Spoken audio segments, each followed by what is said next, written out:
HLB가 2.14% 상승하며 추세 상승을 이어갔습니다.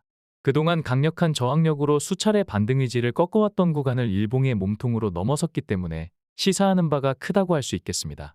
전일 방송에서는 33,240원에 가장 강력한 저항이 있지만 이를 넘어서서 안착한다면 지지력은 33,400원에 형성될 것이라고 말씀드렸는데, 출량파가 안착이라고 말씀드리는 기준은 저항 구간을 돌파한 이후 3거래일 동안 시종가가 이탈되지 않고 유지된 것을 의미합니다.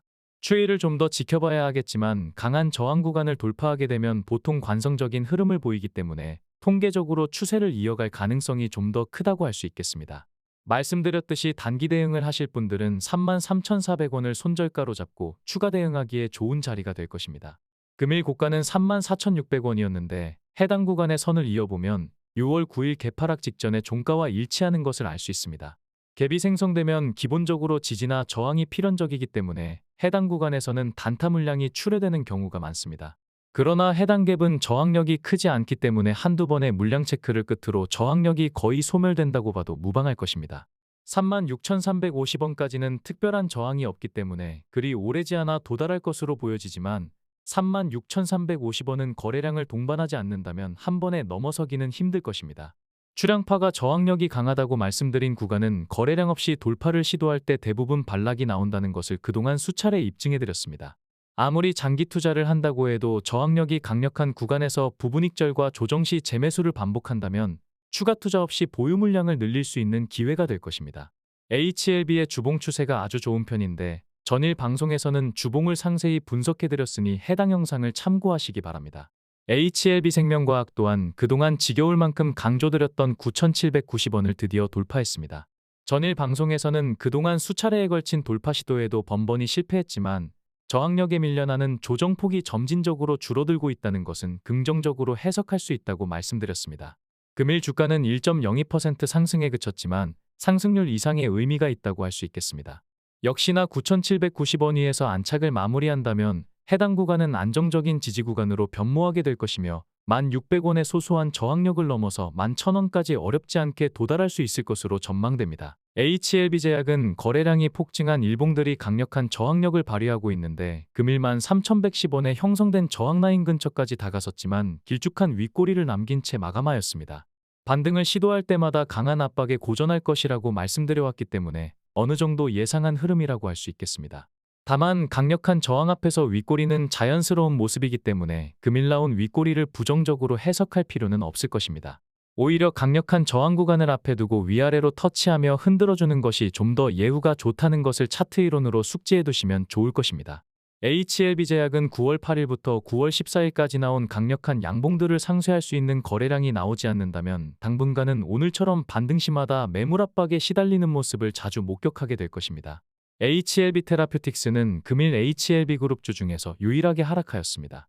차트상으로 추세가 꺾인 것이 아니기 때문에 특별히 우려할 필요는 없을 것입니다. 반복적으로 강조드렸던 3,760원과 3,605원은 지지력이 아주 견고하기 때문에 신규나 추가 매수 타점으로 활용하시기에 유용할 것입니다. 11월 21일에는 강력한 양봉으로 출량파가 지정한 강력 저항 구간을 한 차례 터치했기 때문에 4,080원까지 반등한다면 이전처럼 힘없이 반락하지는 않을 것으로 보여집니다.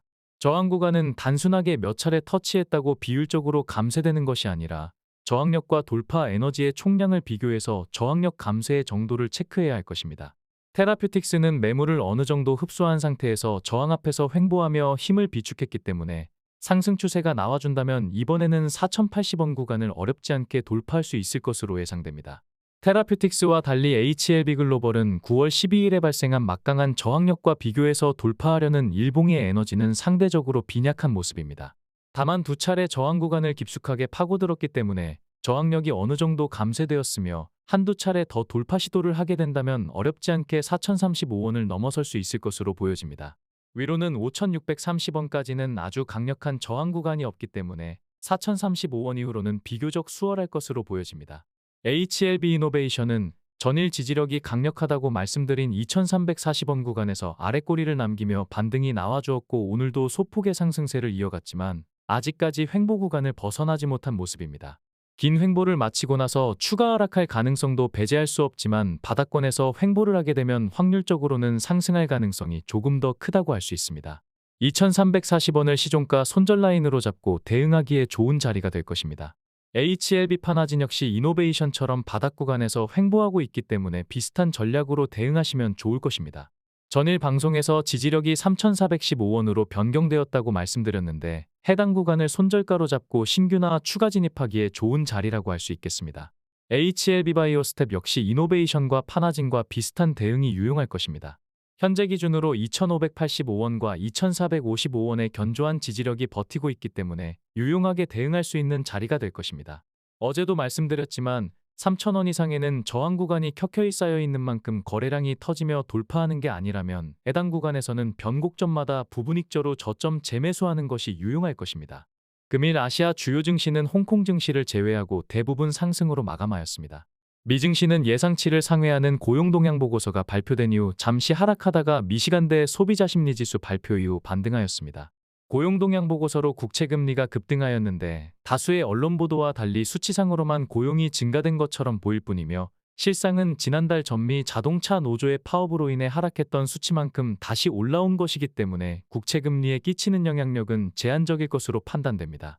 연준이 주목하는 중요 지표 중의 하나인 미시간대 소비자 심리지수는 1년 기대 인플레이션이 지난달 대비 급격히 하락하며 2021년 3월 이후 가장 낮은 수준을 보였습니다.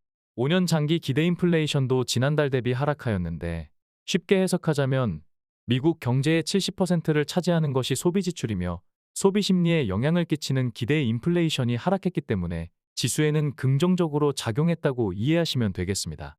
출량파는 거시적으로 지수가 우상향할 수밖에 없다고 지난해 9월 말부터 지속적으로 강조드리고 있는데 가장 큰 이유는 인플레이션 효과입니다. 주가에도 인플레이션이 반영된다는 것은 굉장히 단순한 논리이지만 유동성이 확대되는 인플레이션 시대에는 가장 중요한 메커니즘이라는 것을 유념하시기 바랍니다. 물론 지수가 지속적으로 상승만 할 수 없기 때문에 단기적으로 조정 파동이 있을 수 있겠지만 이는 추가 매수의 기회가 될 뿐입니다. 출량파는 지난해 9월 말부터 멤버십 회원들과 함께 지속적으로 지수 상승 레버리지에 베팅하여 많은 수익을 보았으며 현재도 여전히 적지 않게 보유하고 있습니다.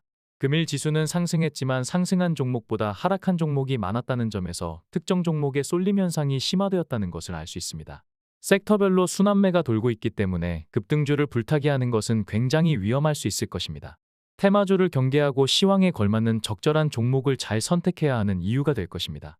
코스피 시총 상위권 종목의 등락률을 살펴보면 허즈마 이슈로 셀트리온이 상승을 주도하였으며 대부분의 종목들은 이번 주에 열리는 FOMC와 소비자 물가 지수라는 빅이벤트를 앞두고 관망세를 보였습니다.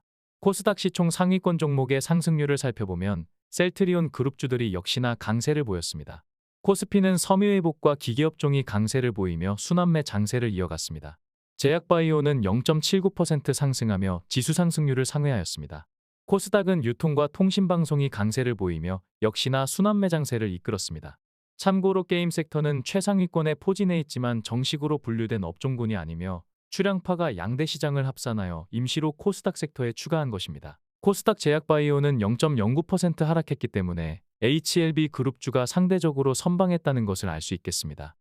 금일 양대 시장 시총 1천억 이상 제약바이오주의 등락률을 살펴보면 어제와 마찬가지로 셀트리온 그룹주가 상위권에 포진해 있으며 HLB 그룹주 또한 30위권에 4종목이나 이름을 올리며 선방했습니다. 이번 주에 열리는 빅 이벤트를 앞두고 양대 시장은 눈치보기 장세를 펼치며 이렇다 할 매매 주체 없이 소소하게 마감하였습니다. HLB 주가와 지수 섹터를 비교해보면 9월 이후 본격적으로 반등했던 HLB의 상승률이 최근 더욱 가파라지며 코스닥 상승률에 근접하고 있다는 것을 알 수 있습니다. 코스닥 지수와 비교하여 연초 대비 상승률을 상회하게 되면 시장의 주목도가 올라갈 수밖에 없기 때문에 긍정적인 시그널로 작용하게 될 것입니다. 최근 코스닥 지수와 제약 섹터를 비교해보면 같은 차트라고 느껴질 만큼 비슷한 궤적을 그리고 있으며 HLB는 상대적으로 추세 상승이 확연하게 느껴진다고 할 수 있겠습니다. 주식은 상대적인 강세도 중요하기 때문에 종목과 지수 섹터를 비교하는 습관은 중요한 매매 포인트가 될 것입니다. 금일 HLB 수급은 개인이 전일 25만 주에 이어 오늘도 6만 주를 넘게 쏟아냈지만 기관과 외국인이 이틀 연속 동반 매수세로 받아간 모습입니다. 최근 5거래일 수급을 보면 개인의 매물이 적지 않게 출회되었다는 것을 알 수 있습니다. 최근 1개월 수급을 합산하면 개인은 80만 주를 순매도하였고 기관은 18만 주를 순매도하였으며 외국인은 98만 주를 순매수하였습니다. 최근 3개월 수급은 개인은 210만 주를 순매도하였고 외국인은 75만 주를 순매수하였으며 기관은 146만 주를 순매수하였습니다. 6개월 이상 장기 수급에서도 개인의 매수세가 감소하고 기관과 외국인의 매수세는 꾸준히 늘어나는 추세입니다. 공매도 비중은 의미가 없어졌지만 시장 조성자 물량 체크와 함께 과거와 현재를 비교하는 차원에서 살펴보시기 바랍니다. 대차잔고는 5,493억 원으로 소폭 증가했지만 공매도 금지 이후 추세적 하향세를 보이고 있습니다. 참고로 대차잔고는 대부분의 경우 공매도에 활용되지만 증권사가 기업어음 상환 등을 위해서 대주거래를 통한 단기 수급용으로 활용하는 경우도 있다는 것을 상식적으로 알고 계시면 좋을 것입니다. 12월 6일 기준 공매도 잔고는 781만 주로 마감하며 꾸준히 줄어드는 모습입니다. 출향파의 VIP 멤버십 추천 종목은 지수보다 높은 투자 성과로 여전히 좋은 결과를 보여주고 있습니다. 다양한 종목에 분산 투자하면서 변곡점마다 익절과 저점 재매수를 반복하고 싶다면 출향파 VIP 멤버십에 함께하시기 바랍니다. 또한 HLB를 2019년 역사적 최고점에서 익절했었던 출향파의 고점 대응 노하우를 공유하고 싶다면 출향파 VIP 멤버십은 좋은 선택이 될 것입니다. 참고로 출향파는 국내 최초이자 국내에서 유일하게 추천 종목의 매매일지를 회원들에게 매일 공개하고 있습니다. 오늘의 HLB를 총평하자면 강력한 저항 구간인 33,240원을 일봉의 몸통으로 돌파하며 강력한 상승 의지를 보여주었습니다. 최소 3일간은 크게 밀리지 않고 33,400원만 사수해준다면 추세 상승을 이어갈 가능성이 확률적으로 훨씬 더 크다고 할 수 있겠습니다. 출향파 편집자가 경매 관련 유튜브 채널을 개설하여 소개해드렸는데 HLB 영상 업로드를 위해 그동안 많이 애써준 만큼 잠시 방문하셔서 구독과 좋아요로 응원해 주시기 바랍니다. 지금 화면에 나가고 있는 썸네일을 클릭하시면 해당 영상으로 이동됩니다. 이상으로 금일 방송을 마치겠습니다.